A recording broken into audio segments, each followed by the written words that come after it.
Mata upu e lua se furufa, o le malai o iuta, ma le manuia e muli muli ane ai.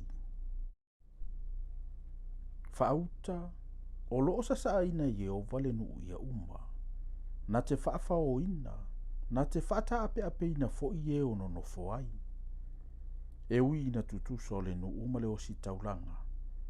E tutusa le au au na malona li, e tutusa le au au na fafine malona matai fafine.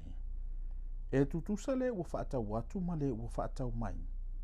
E tutusa le ua avatu mea ma le ua aitalafu. E tutusa le ua talia le tutongi whaasili ma le ua avatu le tutongi whaasili. E matua sa saaina le nu.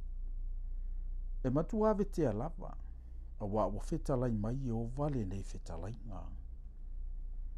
Ua whaanonoa le lalolangi. Ua mamae.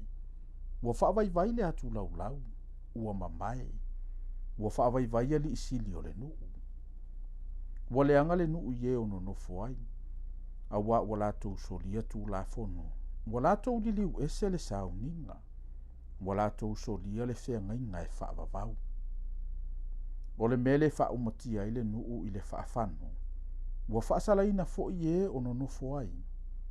O le mele ua susunuina ai e ono nofo i le nuu. E toa i titi fo i tangata ua totoe. Ua whaanoa noa le sua vine. Ua whaavaivai le vine.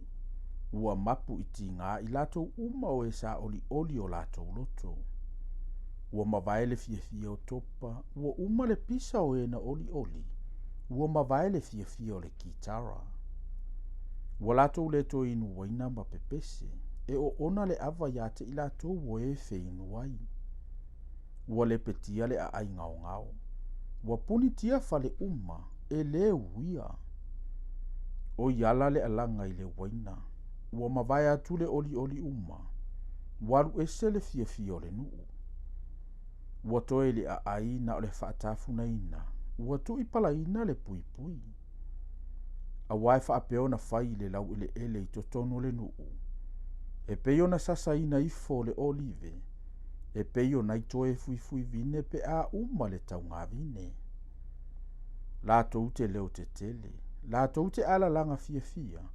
Ona o le mamalu o Jehova. La toute ala langa mai le sami. O le mea lea, i au tau vivi atu wai i a Jehova i le afi. Inu utu loto i le sami. O le suafa lava o Jehova. O le atuo Israelu. Ua tātou whaalongo i pese mai le tulu inga o le larolangi. O le vi inga i le ua miotonu. Aua au whai atu. Ua malaia a unei. Ua malaia a unei. Aue a unei. O e whaasawa ua lātou whaasawa. O le sawa lava ua whaasawa mai ai e ua whaasawa. Ua iate o e le nofo i le nuu. Le matau, ma le lua, ma le mai lei whaasawa. O le ua sola i le leo o le mea e wha matau ai. E pa uo ia i le lua. O le ua alua e fo i le lua. E la vea o ia i le mai lei. Aua, ua whaava noa pupuni lunga. E lulu ina fo i wha vai o le lalolangi. Ua matua ngau ngawina le nuu. Ua matua nuti lili i le nuu. Ua matua lulu ina le nuu. Ua tau teva le nuu e peo le tangata o nā. Ua whelua ina e peo le moenga tau tau. Ua mamafalo na fau vale ilunga ia te ia. E pa uai o ia. E leto e tu lava. O le aso fo i e whaasala i Jehova i au ilunga i le mea mawalunga. A toa matupo le lalolangi le lalolangi. E whaapotopotoina i lātou peo na whaapotopotoina e ua fusifusia i le lua. E pui pui a fo i lātou i le whale pui pui. A ma vai fo i aso i tele. O na asia si ai leo i lātou. E whaamaina le masina. E masia si fo i le la. A wae whai matupu Jehova o au i le maunga o Siona ma Jerusalema. I luma fo i ona toe ina ma le mamalu.